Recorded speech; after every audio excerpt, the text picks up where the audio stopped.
All right, everybody, welcome to Under the Light Podcast. As you know, you got me, Dre, you got Chris, you got Kavion. Rick ain't with us because he handling his fatherly duties. You know how they go. But basically, this episode will really be about us recapturing the draft. Some of the biggest questions that's left out there, our opinions based upon what happened, what we think can happen, and just giving our feedback. Especially based upon our teams, what we did, what we could do, little stuff like that. So I know the first question Kavion really did have was it was really based upon the Debo trade that didn't happen. And I think it was the first thing you said was like, do you think he will get traded or something like that, right? Yeah, my first question was, is Debo is we're still trading for Debo after everything, after everybody made their picks and everything. I know it's a couple of teams traded away their top receiver still. They wide receiver room is not looking that good still. is it still worth trading for him, even though you don't know what next year draft is gonna bring? So I think so. Debo, the player, I would trade for. Debo, the wide receiver, it depends on what I'm trading. So, like, as good as he was as a receiver and as dynamic he was after the catch and his ability to catch a lot of balls and play physical, I just think the fact that it was out that he don't want to play running back no more, I think it hurt him. And then right after the draft, like, the Jets had 2 first rounders, the Giants had 2 first rounders. Like, the teams that probably had the arsenal to go get him used them picks, and a lot of them used them on receivers, or at least got a receiver in the draft where they feel like they helped them. Debo he gonna want $25 million next year. So not only is you getting him and giving up picks, but on top of that, you're going to pay him $25 million. Not getting wrong, the Giants can afford it, the Jets can afford it, but it's still something you just got to consider. And the question a lot of times is, did the system make him, right? Because before last year, he wasn't that good. He wasn't a player that you would give up some first rounders for. He was just a good receiver, or a decent receiver. But last year, he kind of just took off.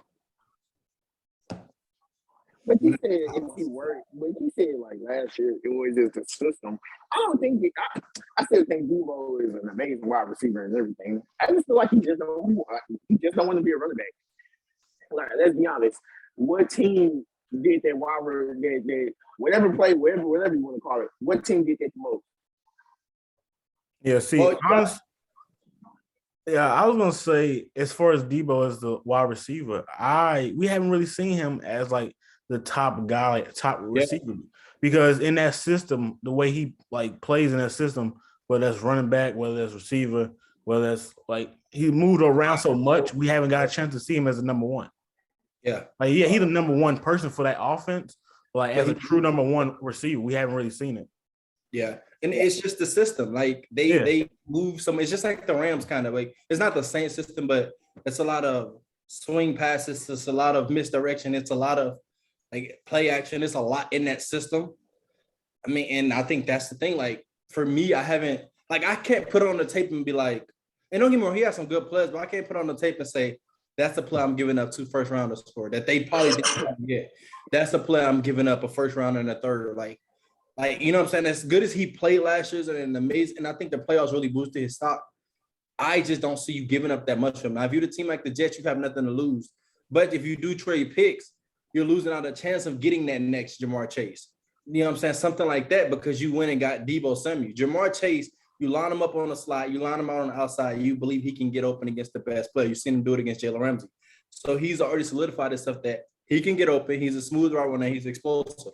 So I just don't know. Like, I just don't know. Like, it's the system is one, and it's just Debo. I haven't seen Debo, the running back / wide receiver. Yeah, I'm trading it for him. Everybody doesn't run the same type of system. That's true. And then when you think about it too, like, I know like Cordell Patterson down in Atlanta. He used to be wide receiver, but he got converted basically to running back. But he can do both. Well, it's because he wants fast legs. Debo is 4 years in, 3. Yeah, and he's younger, but the thing is, if they play him like that, which I understand why he wouldn't want to be like a running back, because one is gonna mess with his money. Yeah. And also too, like, his body, like longevity, all they're gonna do is break him down. So I definitely respect him from that standpoint of trying to like be traded and like let people know, like, I'm not trying to be a running back. That's just me in this system. Cause like it's gonna affect his money, because people, all they're gonna do is bring up, like, especially if he get any injuries at all. That's all it's gonna take, and he won't be able to like really have leverage. So the only leverage he got is to let people know, like, I'm only trying to be a receiver and try to get away from that system specifically. And I just don't know. And the thing is, since we haven't really seen it, we don't know if he will be able to thrive in any other system except San Francisco. So that's the tricky part. But yeah, I don't know either. I feel like he could, but we just haven't seen it. It's hard to bank on that. So my next question is, so my next question is Jordan Chris. So do y'all think he's still worth multiple first rounders? If y'all don't trade a first rounder, would y'all at least look at trading at least one and multiple seconds? Would y'all look into that, or at least like later pick? If he gonna play running back, and if I got a similar system, yes. But he's not like a person like, because of their system, he can line up at running back and he can do these things. If I'm not running their type of system, he's not. I can't just put him in the backfield in I formation and expect him to do something. Like, I mean, he might be a good pass catch out of that position, and he might do something. But if you put that man back there every down where a team knows that if he's back there, he's getting the ball, that's the issue. In San Fran, they move so much. They got a lot of misdirection. They got a lot of fakes. They got a lot of pre-snaps movements. So if I have that system, if I have another team that's running the same type of system, like, for example, if I was the Rams, if I'm the Rams, I would give up a first and a third. I'm not giving up 2 first rounders for Debo, and I'm just not, because I can't depend on him to win me the game. Like Devontae Adams, I know that I'm giving up 2 first rounders and 3, or maybe 3, good stretch, whatever, but depending on his age and his contract. But I'm giving up 2 first rounders for Devontae Adams, because I know that when the game's on the line and I need a play to be made, I can give him the ball. As long as I can get him the ball, I can believe that he's going to catch it, and he can either do something with it, or he's going to keep catching that balls, and he's going to give me a chance to win the game and get out of bounds. Just think about some of the trades that have happened though. Like, for example, you said Devontae, like giving him 2 first rounds for him, that makes sense. Because we've seen what he can do with a number one. We haven't seen it with Debo. So it's like you're taking a chance to like, it is the only, and we know for a fact whether like we haven't seen it yet or not, he's not the receiver of like a Devontae Adams. We know that for a fact. Well, I think one of the things KV ain't gonna have to say is because they just get Hollywood Brown up for a first rounder. Right. Yeah. That's the point. That's the point I was about to make. But like as the market goes, it's like, yeah, it might be worth it to do it just because like it's kind of the market. They just throwing around first rounders now. But also, I do understand as far as the Cardinals go, because I'm pretty sure they already knew ahead of time that Hopkins was having that 6-game suspension, and like I'm pretty sure, of course, every season from now on is going to be a win now. So them 6 games going to be very valuable, especially in that division.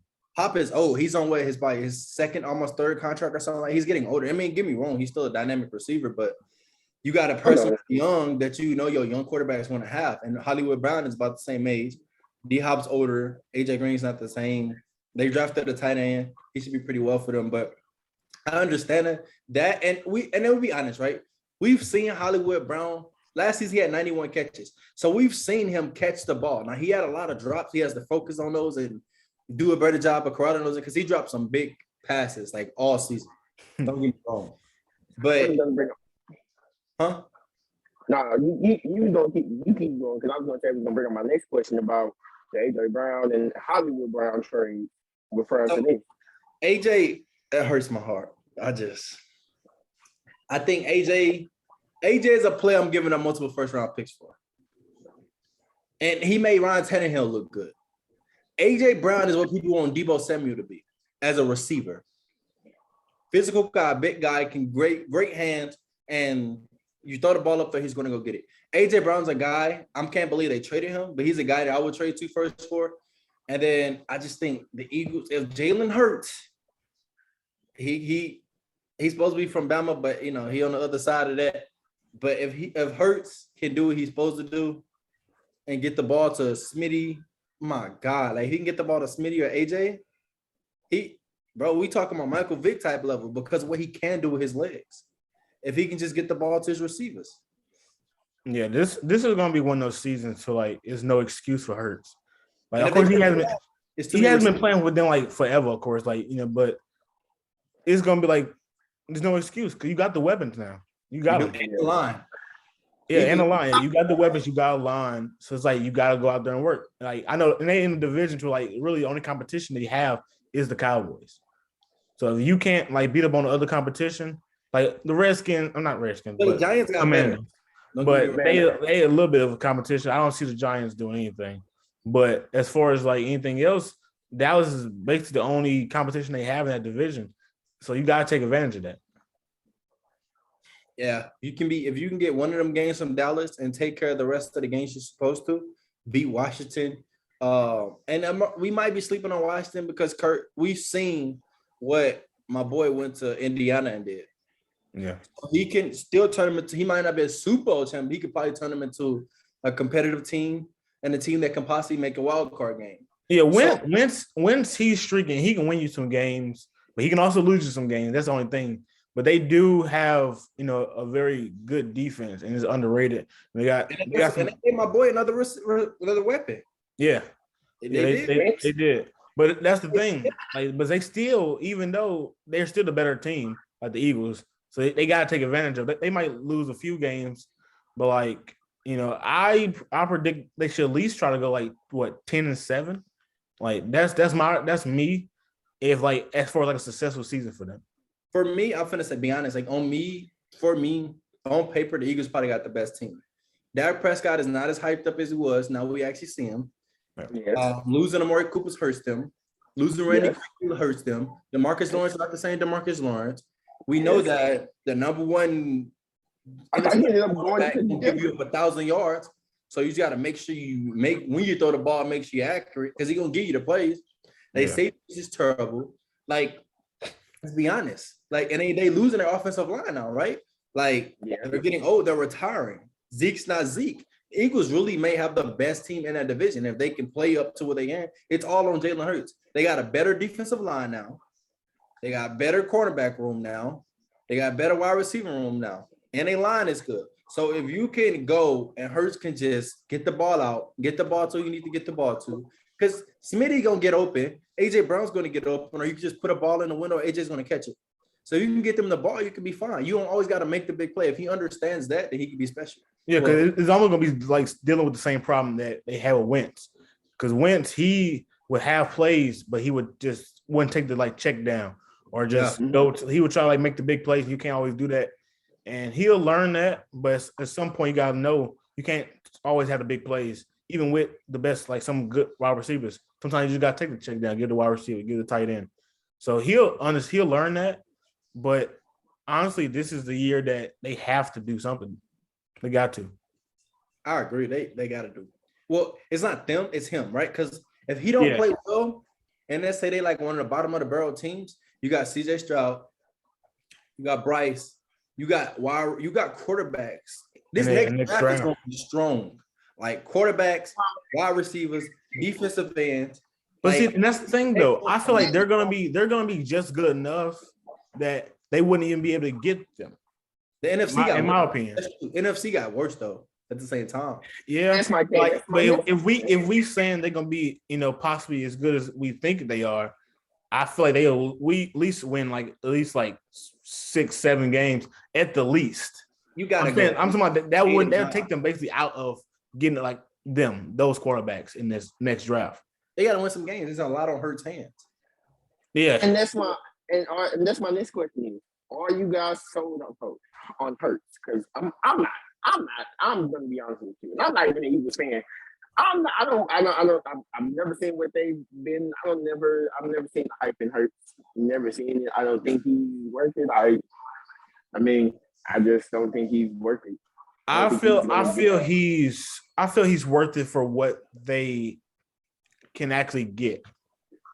Because unless they just like totally like trash it up this season and be able to get like the quarterbacks that's in the next draft, for like Hurts is like their only option. They're not gonna get anybody during free agency. Like I highly doubt it. No one's gonna come to Philly. I know a quarterback's really that. Yeah, and they're gonna have to develop him into the quarterback that they need. They gave him the weapons. So like this off season, like training camp and all that, like OTAs, like they gotta put in some work. Like he got to put in the work himself and to be the best quarterback he can be. Like plain and simple. Like there's no more excuses. You got the weapons, got the line, and everything. And the defense, is it improved somewhat, but not really. But Kobe Dean, Jordan. No, I'm saying we don't know what he's gonna be with the injury. Like I definitely think he's gonna be a beast. I don't think they injured. We're gonna get to the draft in a second. We're gonna talk about the draft. Everybody, but I think he's gonna be a beast. But like we'll get to that. But I'm saying like that's just one piece. But like I still think that their defense is underrated, but also like their offense got better. So they just gotta actually put the pieces together and make it work. Because we've seen this overhype for the Eagles. We've seen it. What team was there? But not the awesome wild when everybody was going to Philly. Everybody was predicting Philly to more likely be a Super Bowl caliber team. And what ended up happening with that. So, I mean, my question is, I just don't. You guys believe in the hype again? Honestly, I wouldn't say it's that much hype with Philly. I think people know that they got all-world receiver, but that's just one piece, and there's only so much you can do with just adding one piece, especially just being a wide receiver. Because you still got to be able to give them the ball. I feel like they're gonna be able to compete, but as far as Super Bowl contenders, I don't see that at all. I feel like they're gonna be able to compete, possibly win division. That's about it. I don't know, really hype. I think people expect them to play better, but they still don't put them over the Cowboys, so it's really no hype. I think Hurts has to play well this year. No, this is a make or break season too. If he don't play well, they're gonna try to move on from him. Plain and simple. They more likely to try to trade him. And what more can you give him? Yeah, that's the point there. It's not much else you can give him. You give him all the weapons, and if he's not able to develop, it's you got to move on. You have to. Well, I think their biggest thing is they have to understand now that they need to run the ball. You see how well they started playing last year when they started. They were busy trying to throw it with no options. So if they start running it, they should be fine. And that's true too. So with that being said, with everybody being traded, who do y'all think is looking like the wide receiver core that's gonna be the hardest to stop after the draft and everything? So far, just on paper. I'm gonna let Dre go first. So, as biased as it may seem, I'm going Denver. We finna kick him off, man. We're gonna review this. Look, we're gonna review this, and I'm finna be honest. We're gonna review this at the end of the season or middle of the season, right? All right. We're gonna see. We haven't seen Jerry Judy. You seen, bro? Name our quarterbacks, bro. Come on, let's be honest, bro. I can name the quarterbacks. They was trash. I can name them. Wait, guys, we're not gonna get into that. He was a top 15 pick. Cortland Sutton getting overthrown. Tim Patrick, the only player that played well. But then you got it's just terrible. I think Denver Broncos has the best receiving core, and we're gonna see. I think one I'm excited for. I'll probably go Arizona, but then at the same time, I want to say Cincinnati. And that them's probably the only other two. Arizona, just because when D-Hop is back, he's still DeAndre Hopkins. So you got to take him serious on curls, flats, slants, anything. And you got Marquise Brown that's going to take the top out of defense. And it's not just take the top. If he's open, it's a touchdown. AJ Green has to just be good enough. Their tight end core is pretty good. They brought back Zach Ertz, who's been really good for them. And their line is good. And Kyler got an arm. So if they can stay healthy, and when D-Hop come back, I think they can be exciting. Cincinnati, and this really Denver is the best wide receiver core, and I'll explain that a little later. But Cincinnati is just because, Jamar Chase has just became a number one. T. Higgins really could probably be a number one, especially in the end zone. And you got to think about, people don't even talk about what's the word? Boyd. Yeah. Tyler was really good. Underrated. He does underrated, right? And that's because he had Carson Palmer and all of them back then. But Boyd is really nice. So I think them. But if I'm going to go Denver, and I'm going to tell you why. You got Jerry Jeudy, who is always open. You got Cortland Sutton, who's a go ball, and it's 50-50 balls always him. You got Tim Patrick, who has 2 drops in his whole NFL career. And you got KJ Hamler, who could take the top off the defense. Not to mention, you still got Albert O at tight end spot. We just drafted another tight end who got 2 drops in his whole college career. And we got Russell Wilson. I mean, like, let's be honest. I think we will have the best receiving core. Everybody will see. Jerry Jeudy will have better.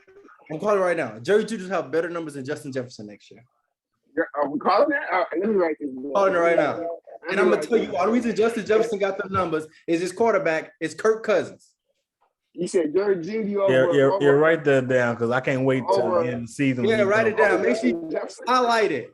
Jerry Jeudy will have better numbers. If Jerry Jeudy don't play well this year, he gone. Are you just gonna write him off at that point?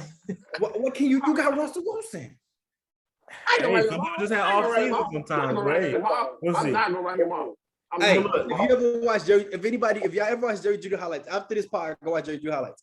He's always open. I can show you highlights where he's open, he killed somebody, and July they held the ball for 10 more seconds, or he threw it to somebody, overthrew him. Like, I can show you a million highlights like that. That's what I dealt with as a Broncos fan. A man that's always open that don't get the ball.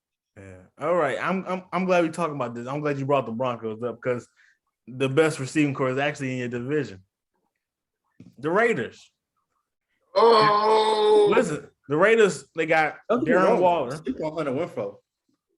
Hunter, and they got Devontae. Like, that three to me, because Hunter is he's like so underrated. He reminds me of Cooper Kupp. He just, he don't get the recognition as like Cooper Kupp, especially like this year with Matthew Stafford. Because Hunter Henry, right? So what? You're talking about Hunter Henry. Quarterback. No, Hunter Renfrow. Hunter Renfrow. I'm sorry. Quarterback is going to be above average now that he actually got real threats and people are going to really take him serious. Also, they didn't pick up the fifth-year option on Josh Jacobs, which I don't know what's wrong. Wow. Yeah, all those. Yeah, I don't know what they were thinking. Yeah. But look, we're not talking about that right now. We're talking about these receivers. We're talking about wide receivers. Look, Devontae Adams, one by himself, is better than a few of the Broncos. We're going to put that right there. But that's because we ain't seen them yet. Just wait. Yeah, you're right. But no, because he always he's talking about their potential. Now he's talking about potential. He always wait. Let's go here. Devontae Adams had Aaron Rodgers. Now he got Derek Carr. Let's see how the ball placement gonna be now. Let's see. You talking about ball placement, but just like you talking about Jerry Jeudy was open, Devontae was open. Yeah, but he got the ball. He got the ball. He wasn't open. We seen what happened that play of him. So he's that good to catch a ball when he's not open. Like, what are you talking about? I get what you're saying. So I understand Carr is not on the same level as Aaron. No, we're not. But we're not talking about the quarterback stuff.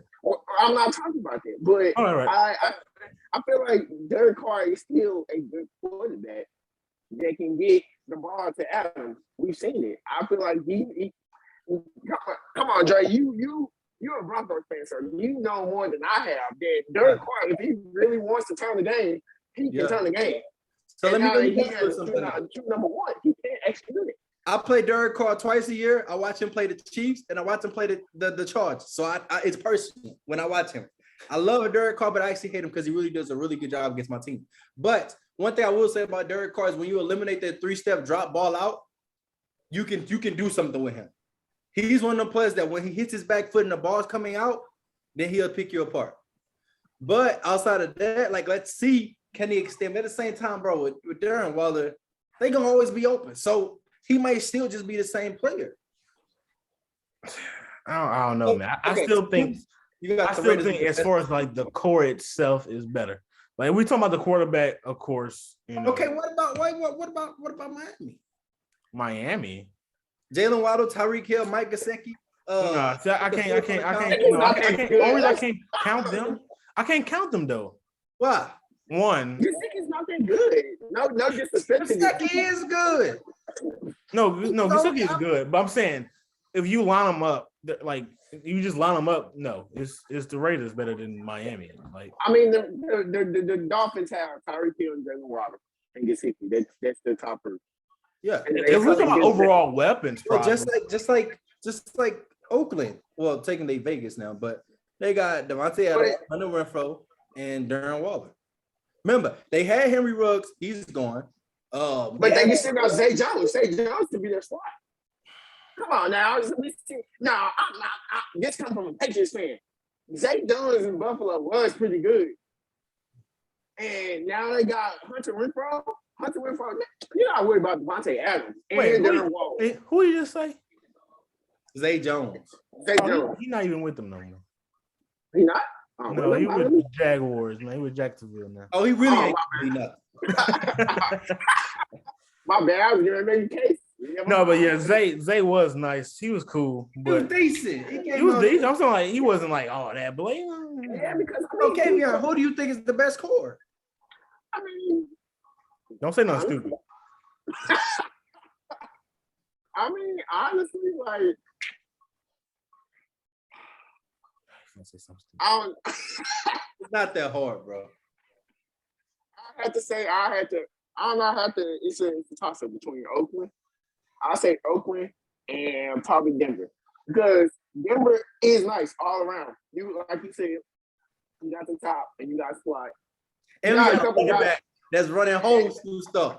We're going to talk about the quarterback part right now.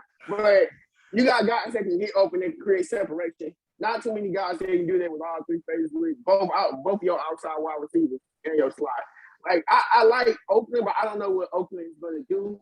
Especially, like, this man keeps saying Oakland. But let me just help you. Vegas is always iffy. Either way, still. Vegas go Vegas, right? Just like the Cowboys go Cowboys. Okay, let me help you this. All right, so look, the Raiders, right? They got Devontae Adams. They got Darren Waller, which is probably the best tight end. I don't know. I think Travis Kelce is the best tight end. But Darren Waller, and then you got Hunter Renfrow, right? All right, so you got two wide receivers in the tight end, and one of your wide receivers really just a slot. So in two wide receiver formations, I formation it might get a little sticky, but whatever. All right, Denver has Cortland, Tim, Judy, KJ, Abba O. We already got five options. They got three. So yeah, we ain't got Devontae Adams, but we got five options. But Devontae Adams can almost. My thing is, he two of them. You right. He can be almost any matchup, especially if you give that man a chance. He's gonna fight you for that ball. There's no way you're gonna. So wait, let me ask you a question: is he the best receiver in the league? First of all, you're forgetting about one more weapon from the Raiders. So they did get DeMarcus Robinson from Kansas City. You seen what DeMarcus Robinson did when he was actually a weapon. When Tyreek Hill was out, when it was just him and McCall Hartman. See, look, you're talking about him having to get number one or number two option. He don't have to be that. That's the number three. Okay, let's think about what Tyreek Hill is playing. You just said when Tyreek Hill was out. I'm talking about. Still don't do that. Come on now. All you gotta do is catch a few balls and run. Just be fast, you know. He's good. Okay, when you're the only fast guy on their team, because DA ain't that fast. Hunter Renfrow not that fast. Now Waller fast. Hunter's not that fast, but he's hefty. But that man is versatility wise. That man is very smart. No, I said that, but at the same time, his ability to be fast on the Chiefs is because they whole damn lineup is fast. McCole, Tyreek, DeMar, like all them said fast. That like y'all that fast. Huh? You said it like y'all that fast. No, we not fast. We just open. We always open. You know how they go. We like quick drill. That's the case. Miami definitely winning that. I should say Miami is the fastest team on paper. Let's just be honest. Until we see some play, Miami is the fastest team. They gonna be too fast for Tua. Hey. Watch this. Let me tell you something. Let me tell you what. I'm finna make another. I'm finna turn it to Charles Barkley. I'm finna turn it to Charles Barkley. Don't do no guarantees. Tua Tagovailoa will have a better season this year, and he might be in the Pro Bowl. Better than who? I said he's gonna have a better season. You said Pro Bowl. He might get a Pro Bowl. What? So Mac Jones got it last year with number one wide receivers. Now he got two. They gave him that because his record. That's all. Okay, but Tua, bro, think about this. Tua don't got to be amazing. He's not. They're not even gonna beat. They're not gonna beat the Patriots or. Under my man Mac Jones on here, like he ain't. They're not gonna beat the Patriots or Bills, and that they're not. No. Okay, so wait. They gonna beat the Patriots. I bet. Hey, we can bet any. No, I'm talking about record. We can bet on the Patriots. I'm talking about record. They might get a game. I'm talking about record. They're not. Whoa. They gonna beat the Patriots. No, Kevion, don't start that. Don't do that, bro. We already know that Miami always give them fits for some reason. Think about it. They got the coordinator from San Fran. They finna run so many boots and bro, come on. For some reason, y'all have problems with Miami. I don't know why. That's what I'm saying. I'm not saying that, but I'm not saying that because last year they swept us. I ain't gonna even cap. They swept us. They beat us in our house. With Tua and Ryan Fitzpatrick. Hey, Fitzmagic. Hey, he's nice. I like it. Fitzpatrick is not a bad quarterback. He's a game manager. Nah, no, he risky. More the game manager. I like Fitzmagic. He's risky. He's my type of guy. You know, he's risky. All right, so you lose your Super Bowl. Going 10 for 35. You'll be mad then. Hey, I'll take it here and there. Take that. No, I won't not. Hey, he so stupid though. We can play good. He's just trying to get there. Hey, no, yeah. But no, Mac Jones, he got. I don't know. I'm iffy on Mac Jones. I'm gonna let you talk more about your team. I'm gonna talk about the draft picks and everything. I think we're in the same dead segment for the next part of it. Yeah, we got like a few minutes left before we got to go into our little intermission, but we can talk about the draft when we come back. Yeah. But I got a question. So who's the best receiver in the league? Best receiver. I would say that's going up there and getting the ball. It's hard to say. I would have to say Devontae Adams, maybe. I don't know, man. I can't say Devontae. Devontae, I don't know. I gotta see him without Rodgers. Like even though I picked their core, I still gotta see him without Rodgers. Cause we know what he can do and who he is. He's that man. But I gotta see him without Rodgers. That's the only reason I can't see him. Only reason I would say probably D-Hop. That's my boy. Only reason I would say D-Hop is because we know what he can do with any quarterback. Terrible quarterbacks. With any quarterback. No matter what. The name is quarterback before the Brian Osweiler. Brock Osweiler. That's all I said. Brock Osweiler. He had one season. He was trashed, bro. Trust me when I tell you this. D-Hop is. You drafted him. He's supposed to take over out the pay. You see when you pay him? The Texans always paying players we don't want to play. They got Philip Lindsay after we got rid of him. Royce Freeman. It's like the Broncos lose them, the Texans take them. Yeah, man, you see what Detroit do? They take all the Patriots players. I think D-Hop is the best receiver in the league. When healthy, he's the best. Yeah, when healthy. I honestly think just because like he's getting older, he's getting these little nagging injuries, which sucks because he's gonna be the key to like the Cardinals' success for sure. So hopefully he can work through that. You know, but yeah, I would still say D-Hop. I agree. D-Hop he's okay. So he's the best receiver. The best running back is. That's a toss-up. You can say a lot of names. I don't know how about it really is a toss-up to me. It really depends on style. You know? Yeah, that's what I'm saying. Because he can do everything. He's like Alvin Kamara. Alvin Kamara, you see how he did when he ain't got Drew Brees? What are you talking about? He still had a good season. He had a good season, but he had to have Alvin Kamara season. He had injuries. So what? He had. I'm not even gonna say nothing. Christian McCaffrey played. He's played. He had injuries too. That's why he didn't have. Yeah, but when he played, he was ridiculous, bro. Let's be honest. But he had injuries. Well, we're gonna go into intermission. We can get back to it. I will be back.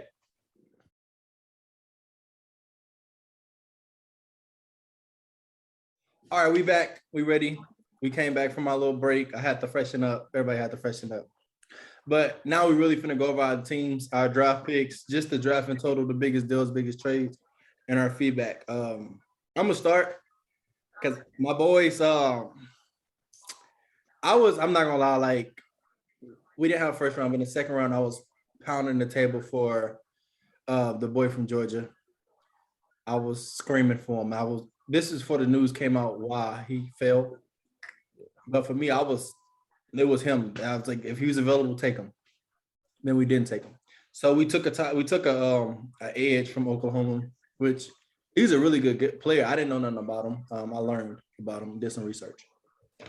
But he's good. I think the only reason I like the pick is because now we get a lot of push on Randy Gregory on the inside.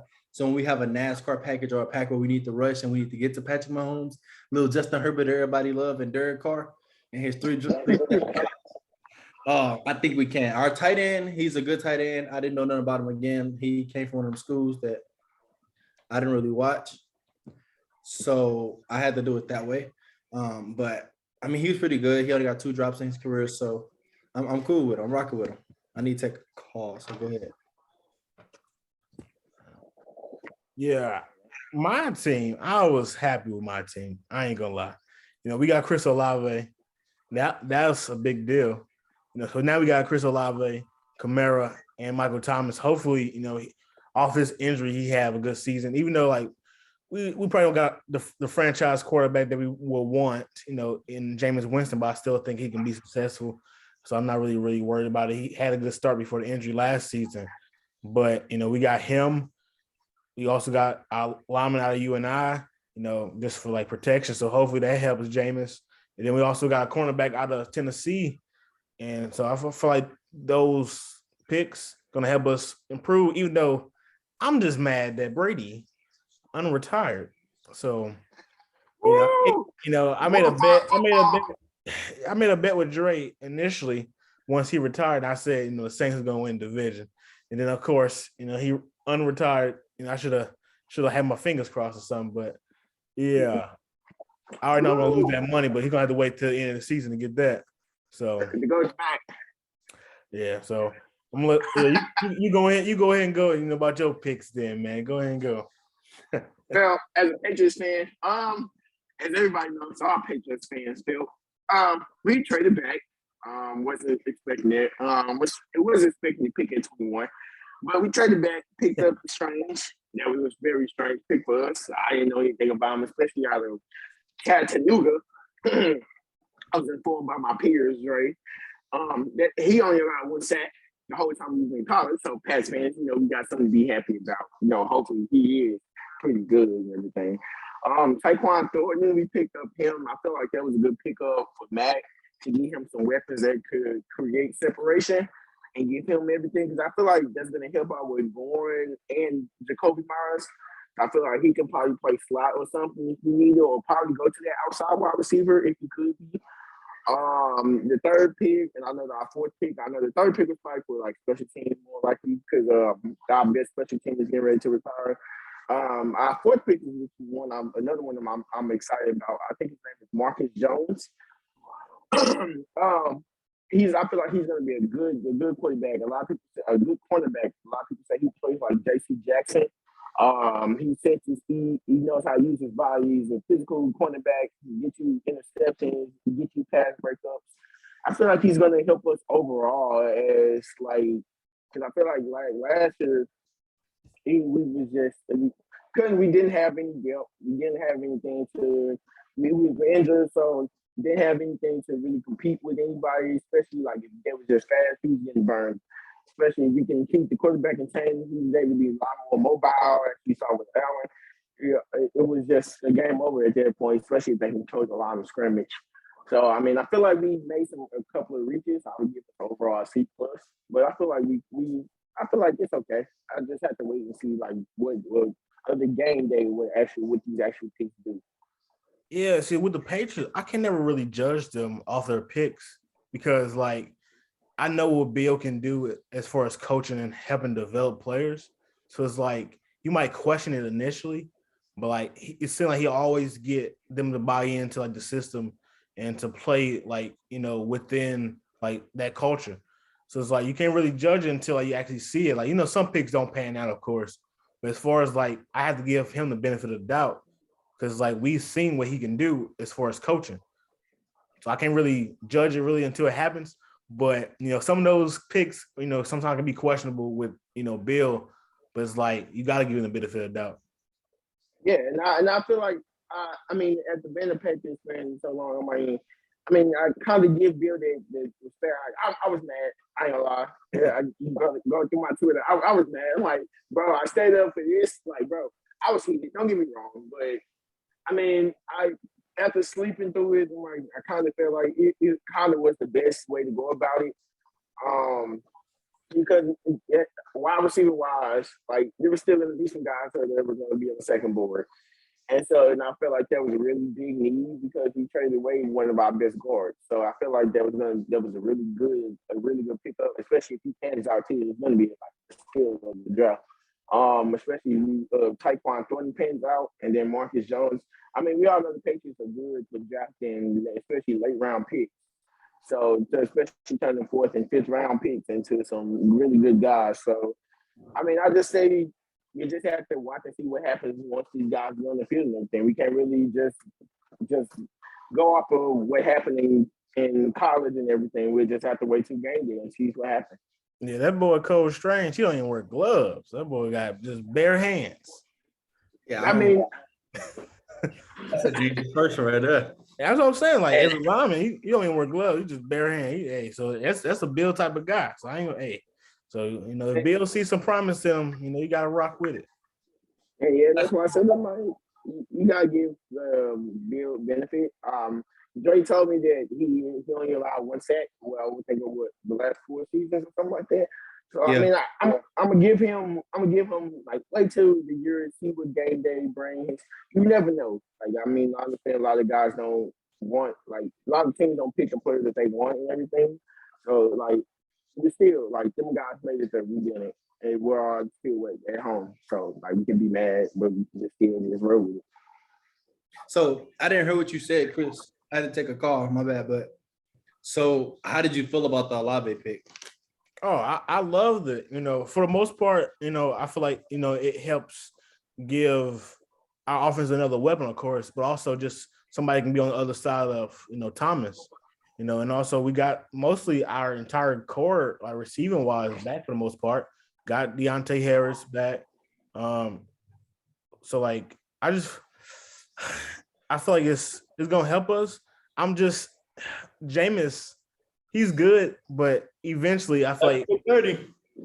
They don't call him that, man. But I feel like we're gonna be good, but I'm kind of like in a like uncertain area of like I don't really know what type of season we're gonna have, because like we still got pretty good defense for the most part. I'm not even gonna talk about the addition we just got. We're gonna talk about that at some point. But I feel like we're gonna be a good team, but I'm still uncertain about a few things. So we got some weapons, but just gotta be able to use them. Losing Sean Payton as a coach. We got Dennis Allen, who was out, DC, but it's gonna be a crazy season. I feel like it's gonna be very interesting. So we'll see. But the Chris Olave pick was definitely ideal for me. I was happy about it. I loved it. So I got a question. Who do y'all think won the draft? Like for me, hands down, I personally, even like I think the Eagles won. I think the Eagles, just because they got a sleeper in the Kobe Dean. I feel like people not gonna talk about that enough. Like we still gotta see what he is off the injury. But he's a day one guy. Yeah, he was day one easily. And then also them getting Jordan Davis, and then the trade. People, of course, that's not necessarily part of the draft, but it is. It was a draft day trade. So overall, I would say like they had the best draft in my opinion, because Jordan Davis, he's definitely a day one guy, of course, and Kobe Dean a day one if healthy. Like even if whenever he's healthy, he's in immediately. So I definitely think the Eagles won the draft in my opinion. In my opinion, I would say just on the draft alone, I wouldn't say off of trades. Like I understand, like they did trade away like one of their best wide receivers. But I understand he wasn't doing exactly numbers. But I'd say the Baltimore Ravens, like the Ravens are really good at drafting. As much as people want to like hate to admit it, the Ravens have been amazing at drafting. And I like the Eagles. The who? The Ravens. Ravens? Yeah, they hit on the draft picks. Like that's my lie. Hamilton. No, yeah, I thought they had a good draft. Yeah. Yeah, like I understand they traded away Hollywood Brown and everything, but I feel like defensive-wise, their defense is gonna be really good. It's gonna be really scary. Now we gotta see what their offense do. Yeah, I feel like they had a great draft too. I can't knock you for that. I can't knock you for that one. I said it did have a good draft too.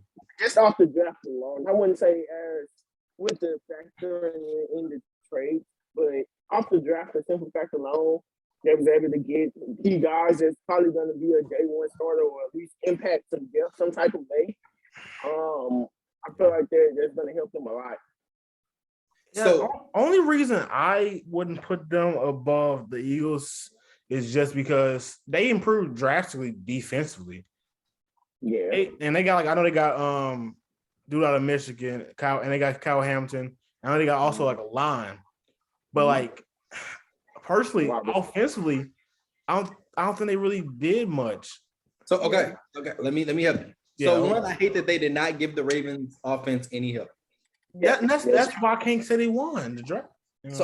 So look, these are my favorite pick, and I ain't gonna lie, the Jets probably had the best draft. Yeah. That was another pick. At number 22, but to be able to get that kid at 22, I think it's 24. Bro, what? He's top 15. He fell to they traded back in. We talking about Jermaine Johnson? Came down from 21. You talking about Jermaine Johnson? Yes, bro. Oh yeah. Wait, let me see what pick. They got him at 26. Bro, that's crazy. Yeah. So they just traded down. They traded back into the first round and get him. Yeah, honestly, because they got Sauce. They got Sauce Gardner. They got Gary Wilson. They got Jermaine. Yeah. Honestly, you kind of swayed me a little bit, especially because like they definitely first round, like just like top to bottom. Like, they got talent wise, honestly, I low-key might have to say the Jets. But to give a nod to the Ravens. So let's think about it. The Ravens got the best center in the draft. Yeah. They got the best safety in the draft. Yeah. They got David Ojabo out of Michigan. He's a monster. He only failed because he got hurt. Yeah. He's a monster, right? Then not only that, in round 4, they added Jalen Amore Davis from Alabama. Everybody may not know, may not watch Alabama crazy, but he's a guy that can play man, which they love to really play, and he's a great tackler. Those picks there is big to me. I'm not gonna lie, they killing the draft. But the Jets' first round was just amazing. Yeah, the Jets, they went crazy first round. I just but the Jaguars. Jaguars, yeah. I was surprised with the Walker, but then again, it's like you can't go wrong with that pick either. That just needed an impact player. I feel like they just want a team that just wherever they pick, they just need to make sure they pick the right guy. That's going to be impact. Okay, so let's go back. It's the Jets, bro. They got Breece Hall in the second round. On top of all the first round picks they got. And that's what I'm saying. The Jets, since they actually had a front office, a competent front office, the last 2 years, I can say a lot of people aren't sold on Zach Wilson. But me, I am. Yeah, because they was comparing him like to Alvin Kamara, Breece Hall. So yes, and I feel like and me again, you guys know I'm a Patriots fan. I don't really like the Jets like this, but the Jets, the last 2 years, have drafted some really amazing guys, and if they can really develop them and put the pieces together, they trying to get Wilson some weapons. So, I don't like that they took Garrett Wilson number 1 though. That should have been Jameson Williams. I mean, either way, they still got him. Yeah, man. I feel like everybody always iffy on receivers with injuries, but he's that guy. He's that guy. So my next question is, how do y'all feel about Detroit drafting Jameson Williams? So as a St. Louis native, we all hate it, right? We hate that he went to Jared fucking Goff. I'm sorry, Jared. Then a head coach. I hate the head coach. He's like a defensive lunatic that's weird in the media. Like, man, Lord Jesus. Boy, Detroit. Yeah. I don't know, man. Anybody but the Chiefs. I can say that. Anybody but the Chiefs should have thought it. I don't care if he went to the Chiefs. I would have been happy with that. You not in a division. I am. You just don't want to lose to them.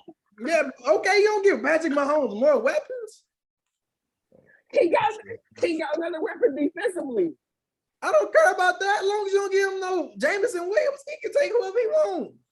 Man, this man, he got McDuffie. He gonna lock y'all ass down. You talking shit now. When you lock y'all ass down, I want to hear shit. I want to hear shit. He gonna lock y'all ass down. We got somebody who's always open. I keep telling y'all that. Yeah, all right. I should pull up some highlights. That boy, he always open. He like Quick Trip. I'm telling you. I'm telling you. I just mean it. All right. So I can't wait for this season to start because I'm telling you, if he have over 100 yards his first game, I'm clowning. I'm telling you, I'm a clown. Right. You can clown all you want. Got to see the rest of the season. All right, what else we got, man? All right, so my next thing is adjusting teams that didn't do so good in draft. They had the worst picks. Cowboys, Packers.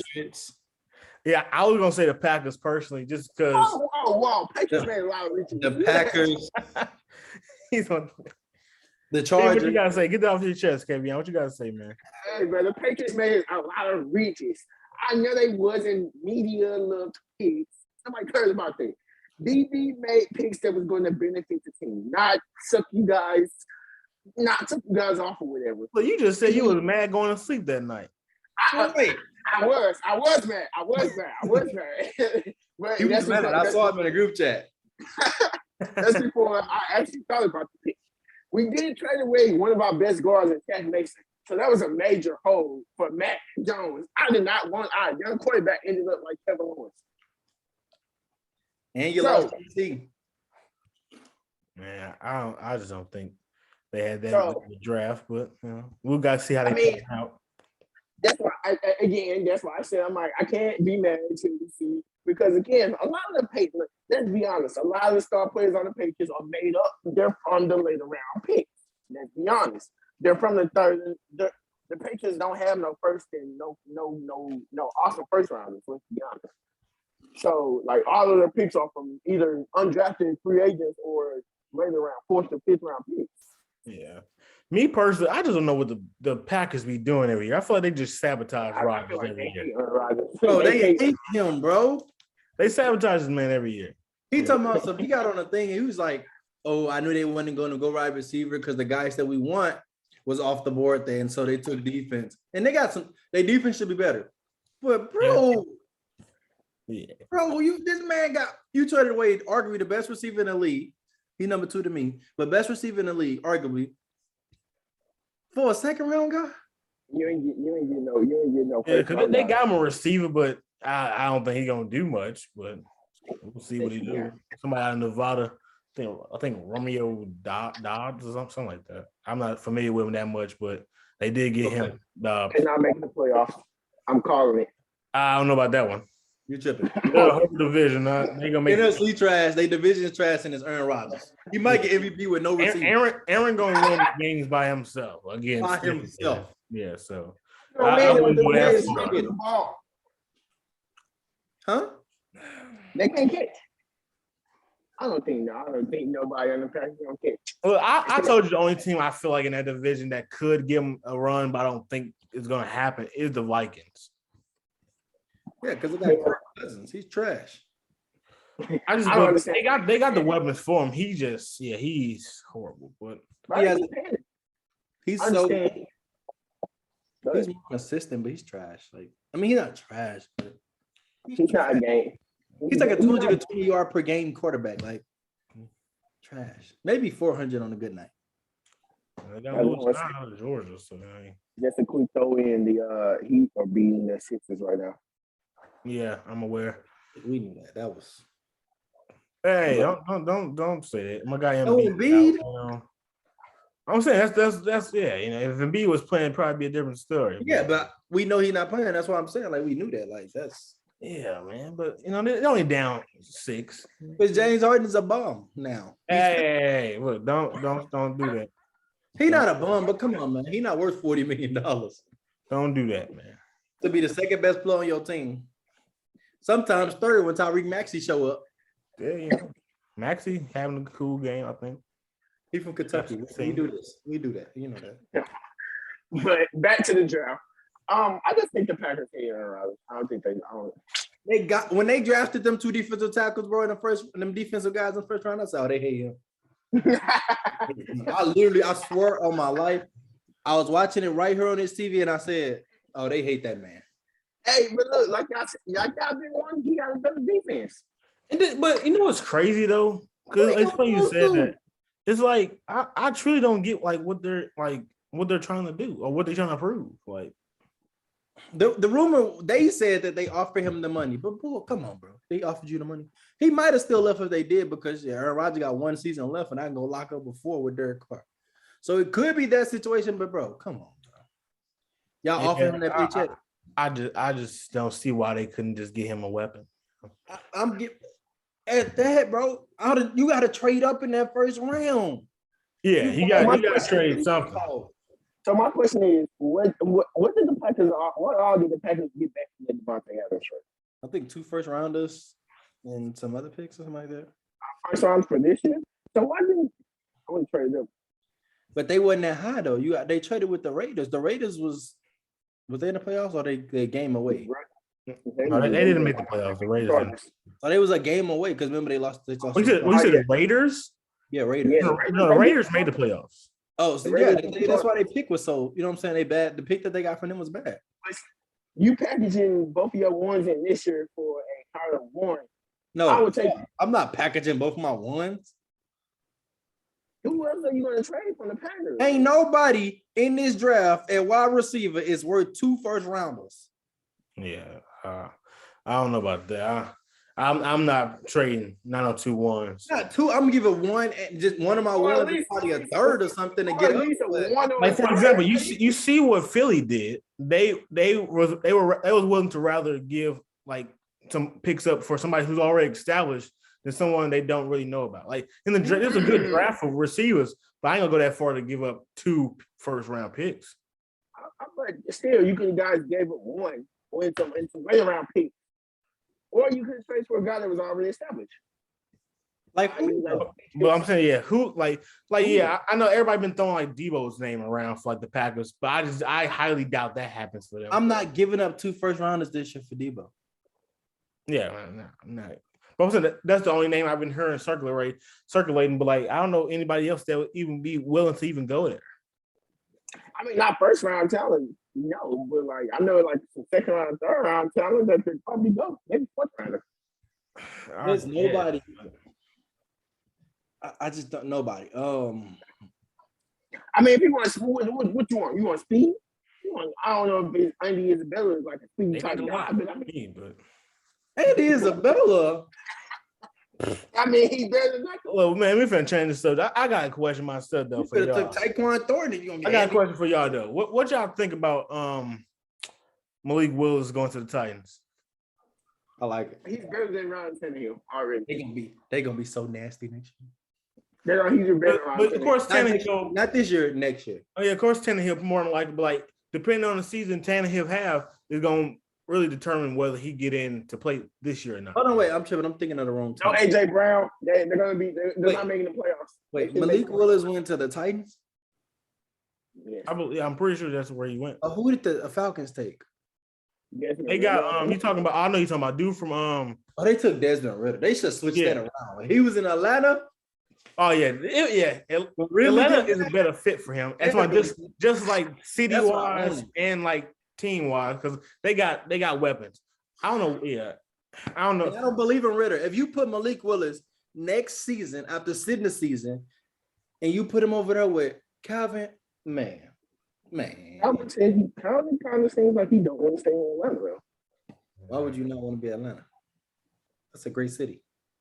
Yeah. Kevin, how you even been to Atlanta? That's a great city. That's Black excellent right there. That's our Wall Street. Yeah, you got. I'm not saying Atlanta's not a great city, but that's Black Hollywood, man. Everybody's there. Why would you?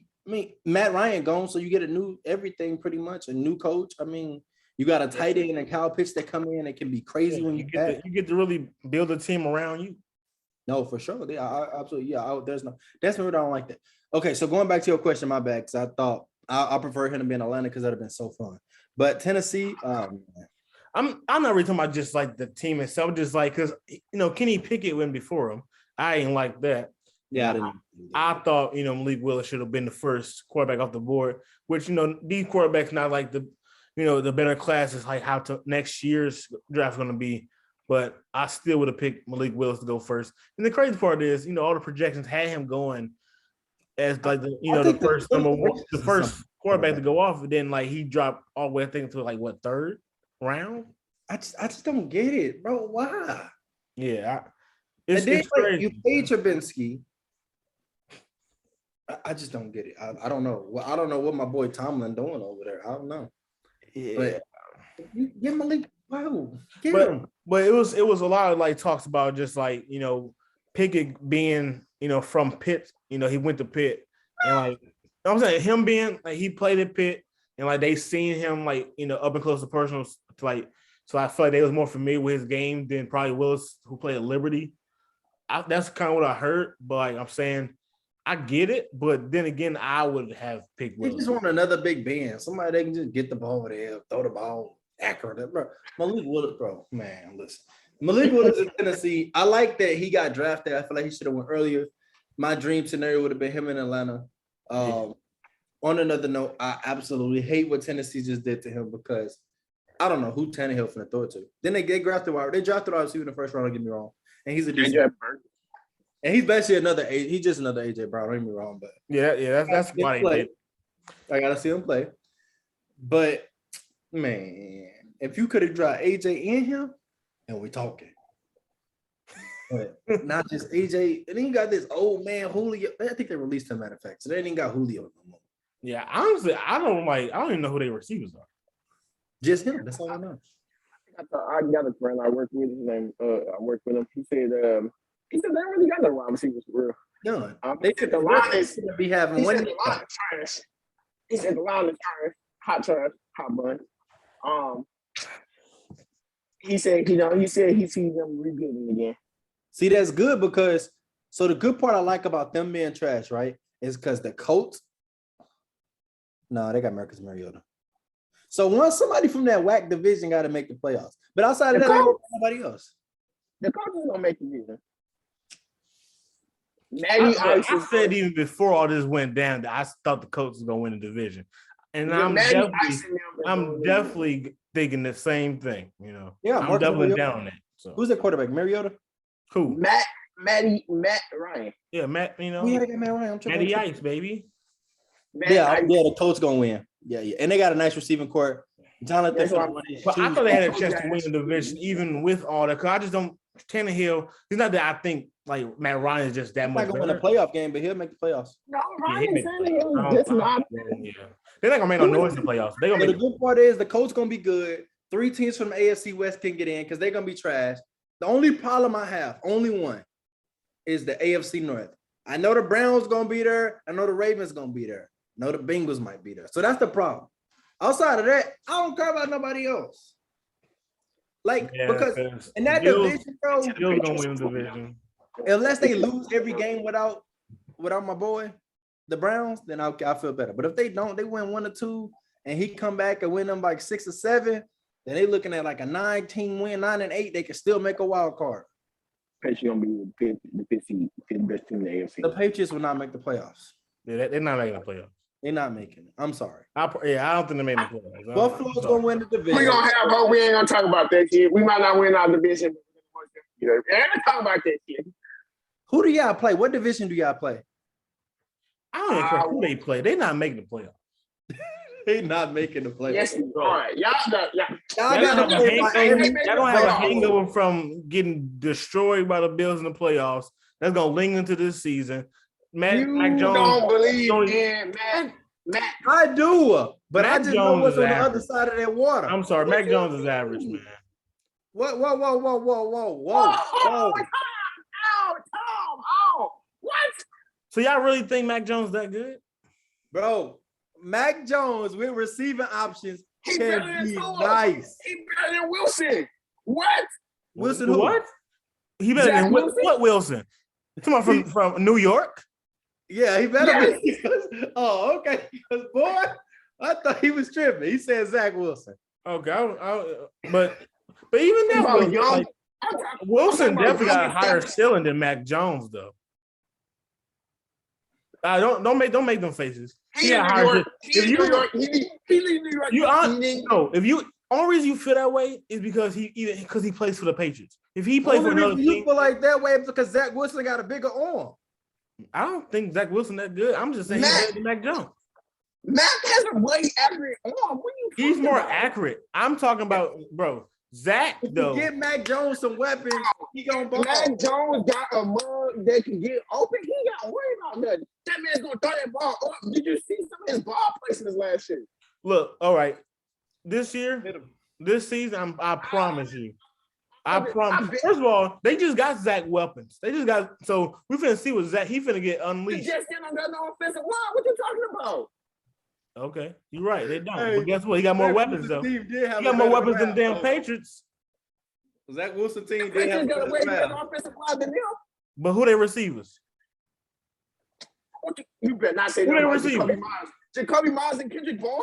They were the only two wide receivers that actually showed up. What are you talking about? Nelson Aguilar didn't do nothing. Nikhil Harry's been a bust ever since he came in the league. They still bums. You saying like they did like the no. Don't even bring I'm not saying they great, but they're not hot trash. The Patriots are not making the playoffs. Just keep that. They won't make it. Head. They won't make it. But it won't average.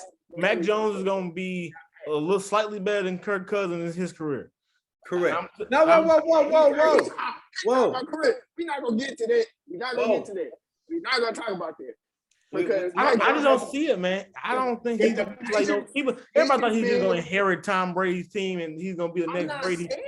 But I know you're not saying that, but last year we seen some glimpses from this man that his man can actually put the ball in the right place.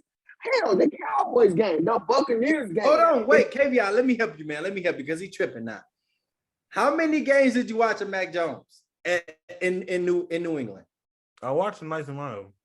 How many games did you watch of Mac Jones in Alabama? I definitely watched those. All right. So where do you see Mac Jones have an error? What's the issue with Mac Jones? I just don't listen. I'm saying this is what I'm saying, man. I personally don't see it. I think he's a good, listen, man, I think he's a good quarterback. Wow. But he's not somebody that's gonna take you to like the next level. Give Mac Jones the chart, the Bengals. He made it the playoffs. Give him the Bengals wide receiver weapons, and we'll talk. He made the playoffs. No, see that's your problem. You can say that with many teams. I'm saying what I'm saying based off one. I'm saying what I'm saying based off literally his weapons, and also because the Patriots, I don't think they're ever going to really give him the weapons he really needs. You wave me off. You know how your Patriots are. See, that part I can't say. If he stays with the Patriots long term, he's not gonna be able to succeed in my eyes. Because he's not him though. It's just him got no, bro. If you watch, that's the thing. It's not him. You're right. It's not him. But I'm basing his success off of the organization, and you have to at that point. So BB unless he's like an Aaron Rodgers type of talent, he's not gonna be able to do nothing with the Patriots if they don't give him weapons. Now, am I right or wrong? Okay, Chris, I got one more thing I want to say before we go into another intermission. All right. If you look at Mac Jones, okay, there is nothing that you get. Say, if you watched the game last year, no, he has like no flaws. I will give you that. But that's not what I'm saying. He's a good quarterback. But as far as like that team, the way it's constructed, I just feel like they're not ever really gonna put the weapons that he needs around him, and it's gonna stunt his development in my eyes. I can agree with that, right? I don't know about your boy, but I can agree with that. Anyone tell you why I can agree with that because I know what the Patriots do. But if you watch that game, and I mean this from the bottom of my heart, if you watch that game, them boys was dropping left and right. Oh no, yeah, yes, and that's he puts it on the money. He's accurate. He's been accurate since Alabama. 100%. I would agree with Chris 100%. I don't. Again, it's the same thing. I hope they don't make that same mistake they did with Tom Brady. They never got this man they true number one. They had this man ready to loss. And could have went 17-0. Yeah. But we're finna go into this quick intermission. We'll be right back.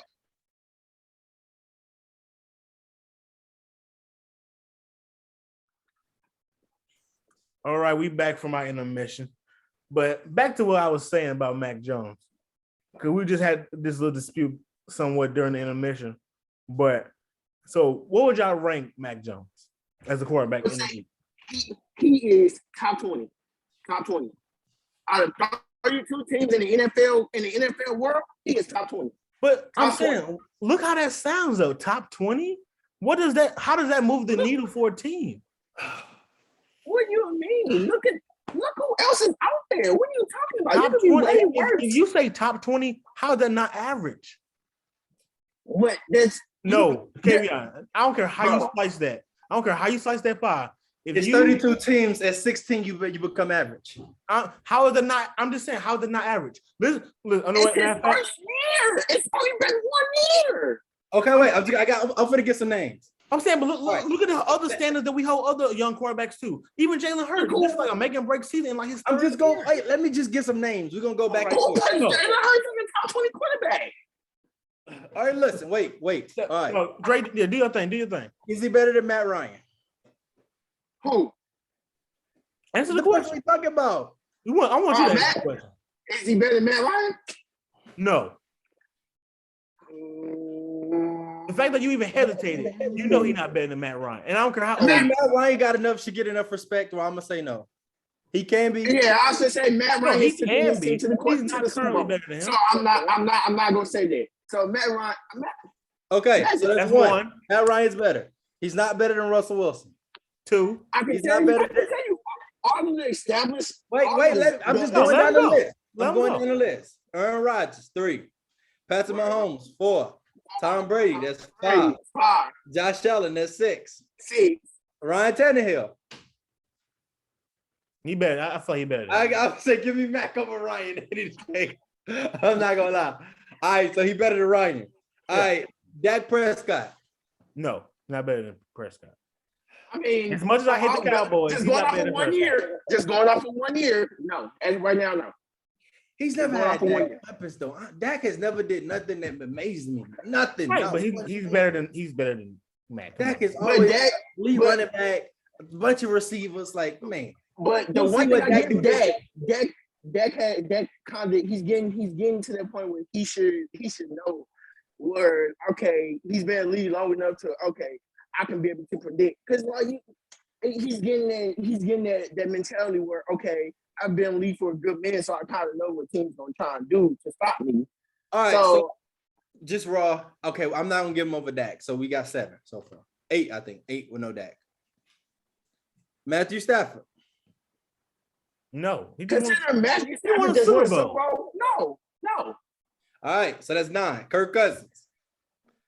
Now listen, y'all disrespect Kirk a lot.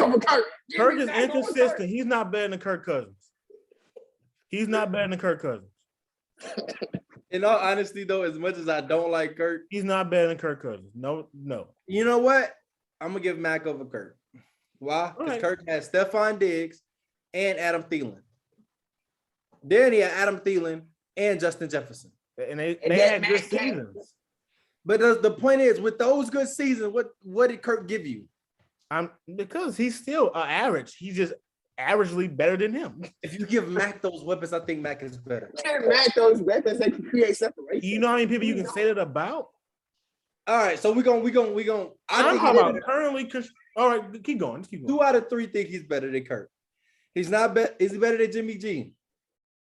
No, because Jimmy G has almost made it to the Super Bowl a couple of times. He's one of the best game managers in the league. He can't put you over the top. He just can't get you to the Super Bowl. That's 9. I can't lie to you. Can't lie to you on that one. All right, look, we had 9. Kyler Murray. No. Derek Carr. No. So that's 11. Carson Wentz. I'll give him Carson Wentz. Carson Wentz too streaky. Yeah. At this point, yeah. Give me Matt. Lamar Jackson. Hell no. No. That's 12. Joe Burrow. No. Not Joe Herbert either. Baker Mayfield. Yes. We don't even count him. He's not even about to be starting for a team. Jared Goff. You just said Deshaun Watson. That's the case. Jared Goff. Give me Matt. Yes. Give me Matt. You said who? Give me Matt. Jared Goff. I'll take Mac. Yeah, Jared Goff. Justin Herbert. Hell no. No. Yeah, that's 12. Jalen Hurts. Give me Mac. Give me Hurts. Mac, Bama boy. I love him to death, but give me Hurts. Not better than Hurts. I'm sorry. Hold on, wait. Let me think about that. Don't think too hard. He's not better than Hurts. Hurts been in the league longer than. All right. So if Hurts don't play well this year, I'm giving me Mac. If he don't play well this year. Yeah, he got no excuses this year, but he still played well last year, even though he had some games in questionable decisions. But But Mac had the same thing. But you gotta think, with the Patriots, he's like, listen, Bill. I feel like Bill coddles him. He doesn't really have him had a reins of the offense. They're building around Hurts. That's why he's able to make those mistakes. Okay, is he better than Teddy Bridgewater? Why do Bridgewater even count? No. Teddy Bridgewater gets hurt too much. I'm not gonna count you. He gets hurt too much. So we got 13. Yeah, so we had 13, right? He's Mac better than 13. He's not better than Deshaun Watson. That's 14. Okay. Yep. So Mac may be. Is he better? Did we say Ryan Tannehill? Yes. Yeah. He's not better than Jameis. Give me Mac. 13. No, man. Jameis has his games. I'm not gonna lie. Jameis has his games. Don't get me wrong. Give Mac Jones Sean Payton, and you tell me what he gonna do. You got Bill Belichick. That's deep. He's better than Jones. But that's the problem making, man. Wait. Better than Daniel Jones. 13. Daniel Jones. Yes, way better. Yes, give me Mac. Taylor Heineke from Washington. I like him. But hey, Heineke nice. I like him. But Mac Heineke not bad, but Heineke nice. Justin Fields. Who? Justin Fields. Fields. I mean, from what I'm seeing so far, yes, give me Mac. Fields ain't had a chance to blossom yet, but give me Mac. Davis Mills. Yes, from Houston. Mac. Yeah. Trevor Lawrence. No. Just because he in Jacksonville, give me Trevor Lawrence is better. Trevor Lawrence is better, but he just because Jacksonville coaching wise is not showing me that they're trying to get this man. At the end of the season, if you look at Trevor Lawrence's numbers, he had some good numbers that tells me that trust me, he's not going to be. He had some good what? No, some good games. He's gonna good numbers. I'm not going. Look at the last couple games. No, well, I'm gonna tell you his numbers for the year: 3,600 yards. You just said the year. I'm talking about the last couple games. 6 yards per attempt, 12 touchdowns. 7 against the Patriots was horrible.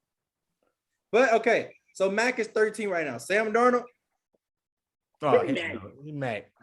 Mac, exactly. Zach Wilson. Mac. So in that point, Mac is a top 15 quarterback. He's above average. He's number 14. To y'all standards. To everybody. You just got to sell. No, because we didn't vote all though.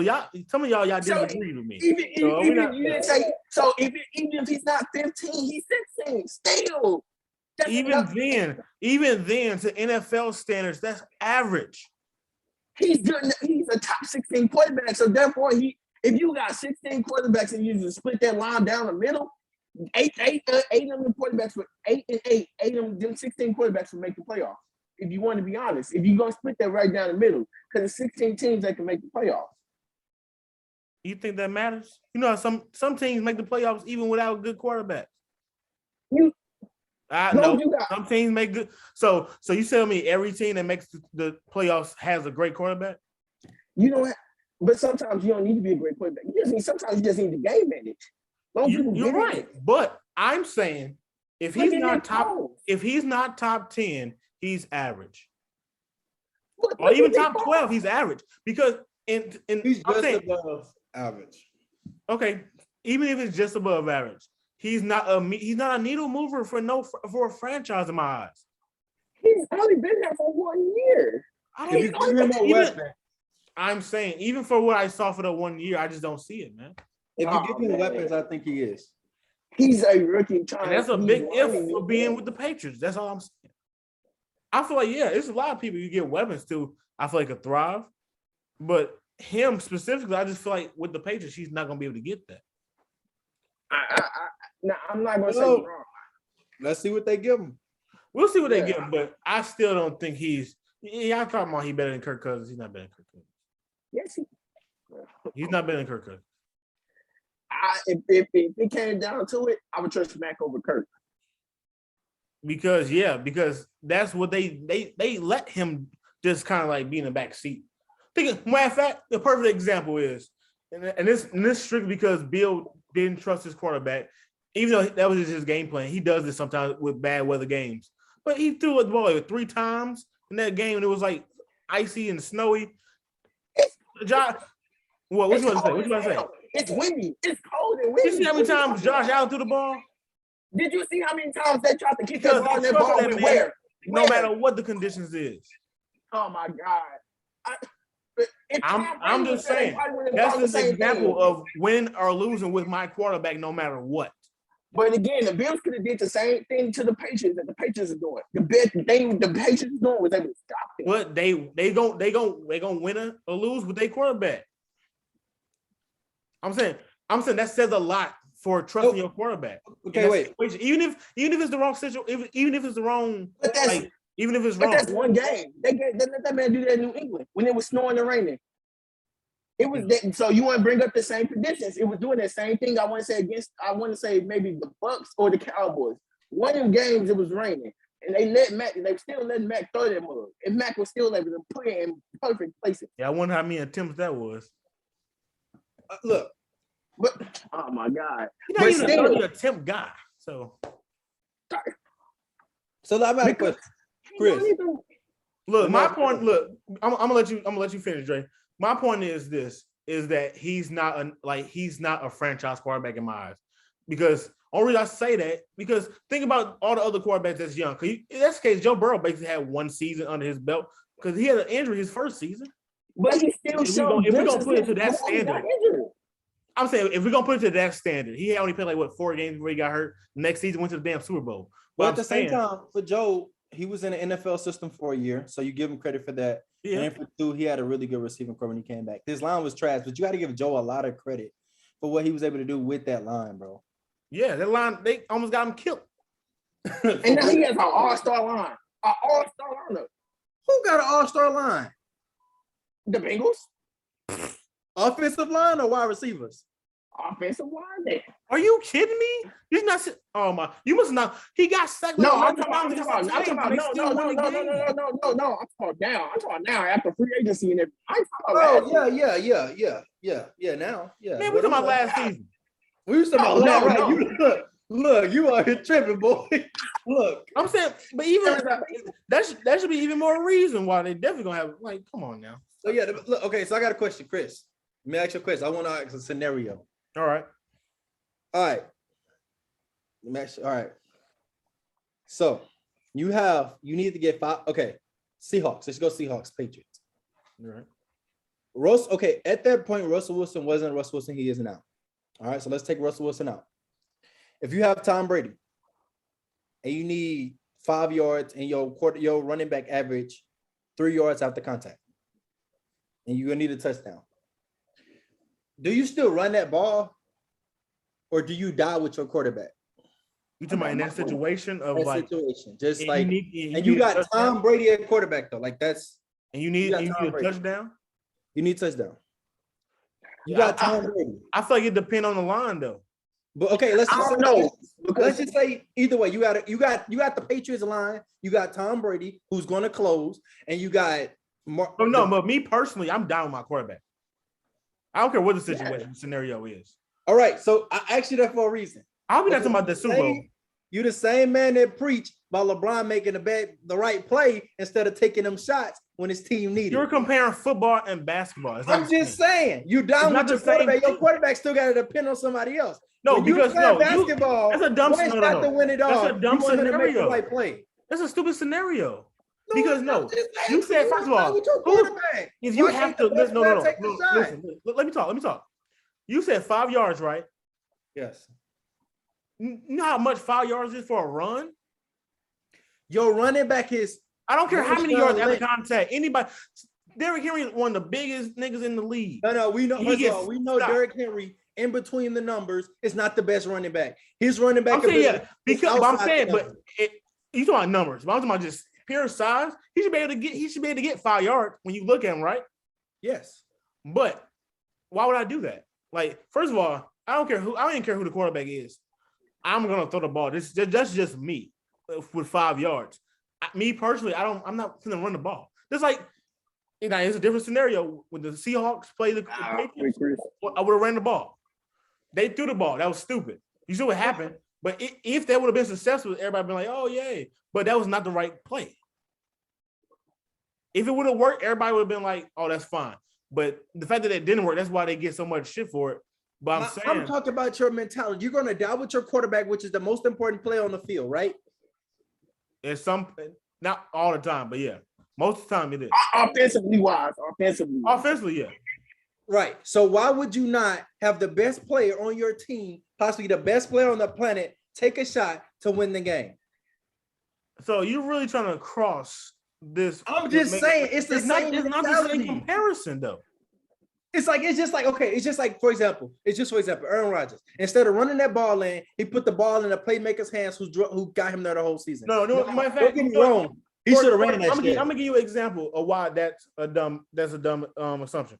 Because think about even with Brady and them.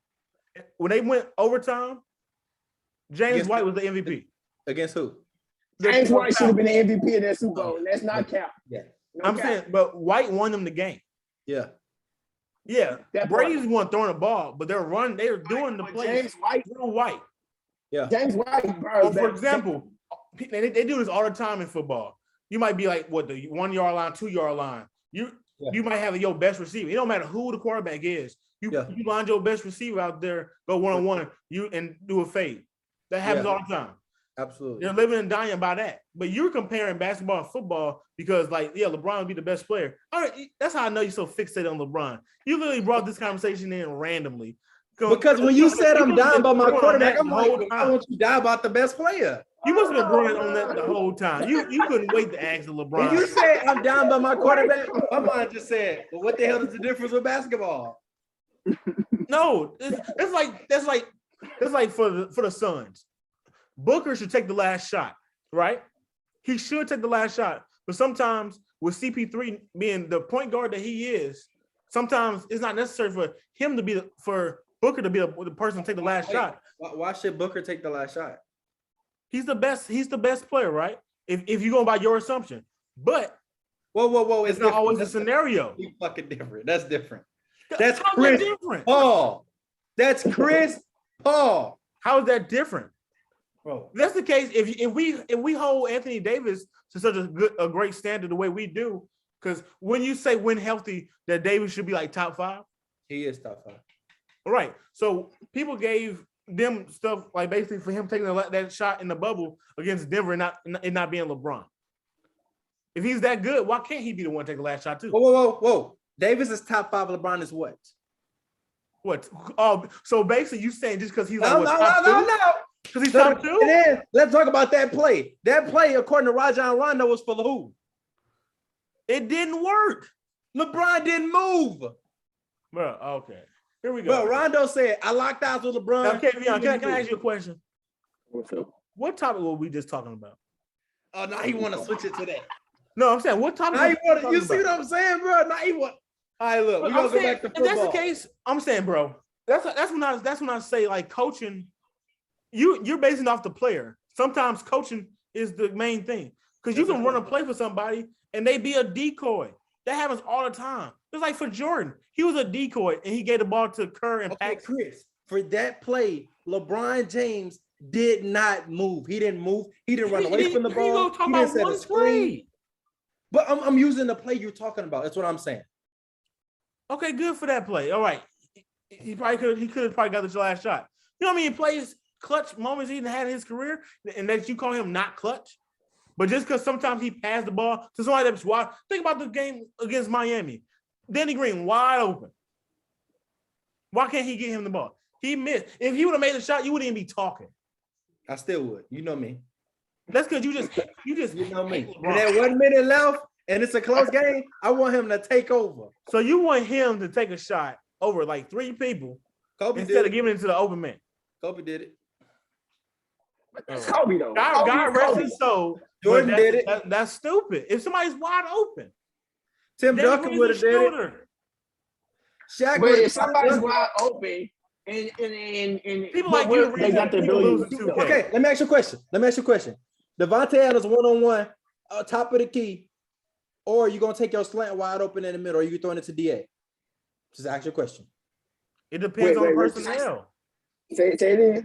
That's not a problem. Say it again. I understand what you're saying. Yeah, okay, you got DA on a 1-on-1, which basically means he's open. That doesn't mean he's open. It depends. Okay, if he's guarding Jalen Ramsey, possibly not open. If he's guarding maybe Marcus Humphreys. I said Marlon Humphreys. Trey White. It's a few cornerbacks that can, you know what I'm saying, at least make the play hard. But let's just say, okay, you playing. See, I don't know why you're comparing this to basketball. And football is way different. Think about it. It's the same thing. Think about this. When you go in motion, that's the same thing as a screen in basketball, basically, right? to get you an advantage. Off ball screen, yeah. Yeah, it's basically the same thing. They do that a lot with Devontae Adams when he was with the Packers. We've seen it countless times. Now, have we not? Yep. He had plenty of times that he put no matter who the matchup is, if they throwing it to him no matter what. Agreed. What I'm saying, but a lot of times it makes sense to put him in motion because why would you even if he can do it, why put him in that situation if you can have an advantage of him being against a lesser player? That's true. Okay, I get that. But at the same time, you don't even football, I get what you're saying, right? Because football. I'm saying football does come down to its stars just making a play. And I get what you're saying. But it doesn't compare all the time to basketball. You try to compare it to basketball, that's not always the case. What I'm saying is the mentality of you live and die with your best players. Mentality stuff. Look, I love mama mentality and all that. I know all that. But I'm just saying, for y'all to think that LeBron he's making the right play. Obviously, he doesn't care what y'all think about him making the. If you see somebody open, Dre. Listen, I don't care. I don't care if I'm the best. My mentality, if my teammate, if I see somebody open, I want you to pass it to him. Give him the ball. He's wide open. Why wouldn't you give him the ball? He's wide open. Especially if you get a double team. I don't care. If you're the best player on the team, right? And 3 people guarding you shooting the ball if your teammate open. Because think about this. If LeBron shoots the ball and miss over 3 people and somebody open, he's still getting criticized no matter what. He gonna get criticized just for missing. But you gonna be like, oh, he had the mentality at least to shoot the ball, but he lose the game. That's a shot, terrible shot selection. I have a few issues with the NBA. They play soft, as hard as they may look. The way they be allowing screens for the small person to switch on the guard and for a switch on the center. Here you go. Now he's critiquing the rules. What I'm saying. Okay, so what I'm saying is right. The way the game has changed, let's just go to Ja last play. Let's go to Ja last play. Dumb play. It's a dumb play. That's a dumb play. I don't care if he's the best player on the team. Let me ask you a question. Okay, let me ask you a question. What's the better chance of winning that game? Ja trying to get the layup, or you pass it to an open player to shoot a 3? It depends. But that's what they're gonna shoot. He should have pulled up a jump shot. Not gonna catch. Me personally, I would have ran the ball. I would have had to play for Bane. He hadn't had a good game up to that point. I feel like in that moment, what they did was live and die with their best player. But that's not always the smart decision. I don't care what nobody says. Sometimes you need to run the play for somebody else. That layup wasn't even a good look, and the play was bad. With 3 points, we all know in any sport, what makes players special is to take a broken play and turn it into something. We know that. So you rather a player be determined special instead of having a smart play. They lost the game, and now they lost home court by losing that game. Okay, I'm talking about the layup that he made. I'm talking about the layup he made. What you talking about against the Timberwolves? Yeah, that's what I'm talking about. That was different. That was Ant's mistake. That's the only reason he got that. No, I agree. But the point is, if you're playing a better team, you're not going to get that. And you should know that. No, I'm not. What I'm saying is, see, first of all, the problem is with that whole series it's just Ant did a rookie mistake. Don't get me wrong. That's true. What I'm saying is, for me, and this is just me, I personally believe in you live and die by your best player. Now, don't get me wrong. Now if LeBron is getting triple team, then this is it. If LeBron getting triple team, I don't have a problem with him passing. But Chris, am I the only person that sees this? That sometimes LeBron will walk or go towards a double to make the play? That's what I'm saying. I get what you're saying, but I feel like LeBron don't have the mindset. Okay, so this is the difference. Say if Giannis get the ball, we're gonna think Giannis is gonna try to get to the point where they're gonna double and he's gonna pass out. He's the mentality to try to score before something happens is different from me. What I'm saying is I want to make this shot, but if a triple team come, I'm gonna pass it. I feel like LeBron, I feel like the whole time it's a play for him to get attention in the pass. If that makes sense. I get what you're saying, but why can't that sometimes be the play? If you know you draw that much attention, sometimes that's the right play. But this is my point. All right, you know you draw that much attention, right? Think about this. For example, for the last shot and like the last possession of games, they're double teaming, triple teaming him specifically because they don't want him to take the shot, and he knows that. No matter what, and the team knows that he's gonna pass the ball. They rather for him to pass the ball. I understand what you're saying, that you rather for him just to take the shot anyway. That's stupid.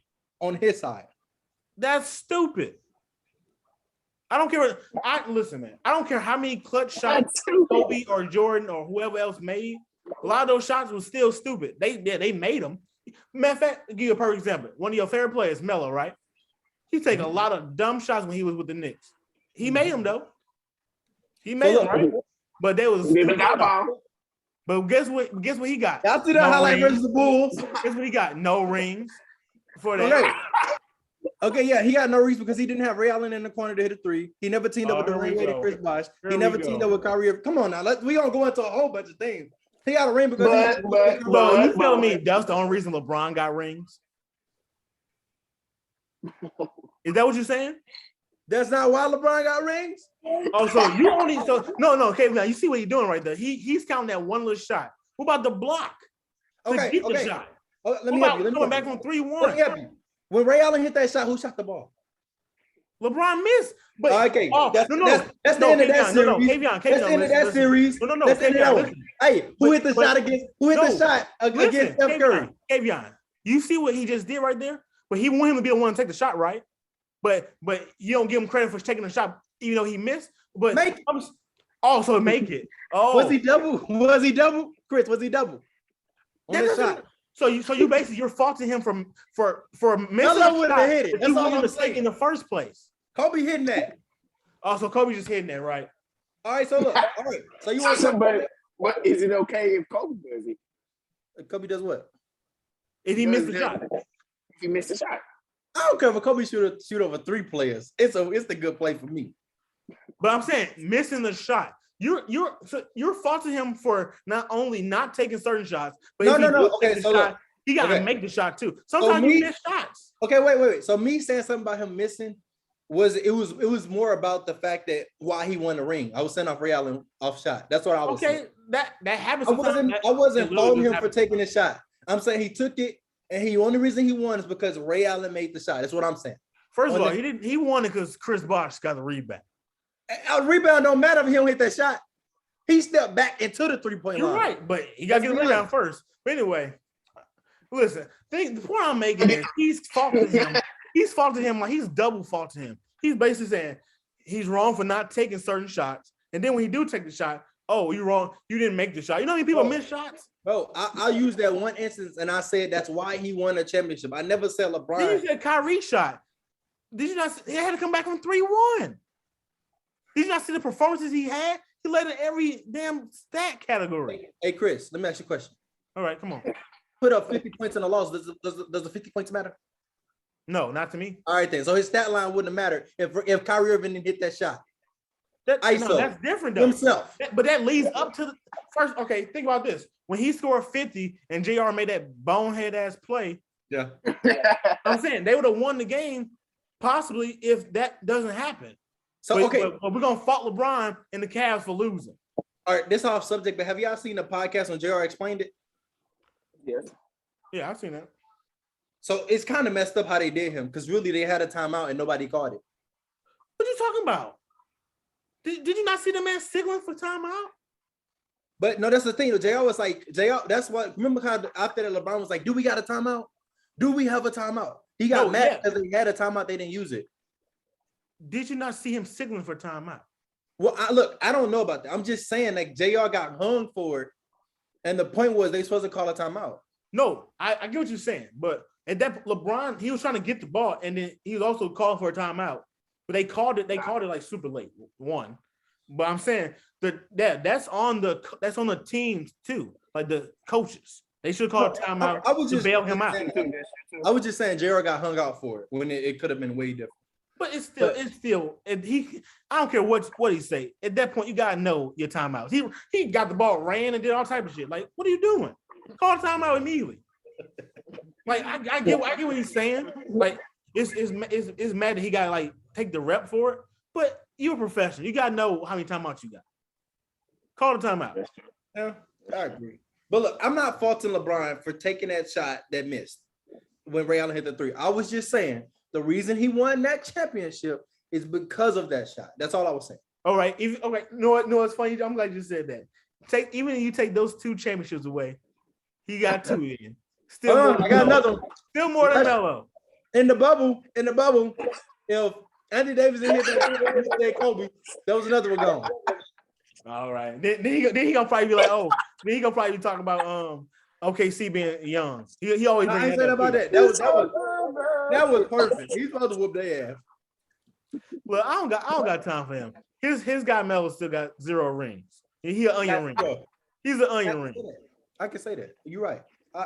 You got no choice but to say. You're right. You can say it. I ain't never said Melo was better than LeBron. I just know. I didn't either. I'm just talking about. You always bring up accomplishments. Okay, let me ask you a question. Who's your top 3 favorite players of all time? LeBron. You said favorite, not best, right? Favorite. Your favorite. Favorite. Bron. Who? It's a toss-up between a few players, but I'm not gonna. I thought you want me to say a specific person in my top 3. No, I favorite 3. All right, who your top 3? My favorite 3. Yeah. Michael, Melo, Chris. No. I got Bron, Magic, and I want to go. I don't know. I don't know if I should go with him, but I'm not gonna say Jordan. So I hope you not think I'm saying Jordan. I'll probably say T-Mac.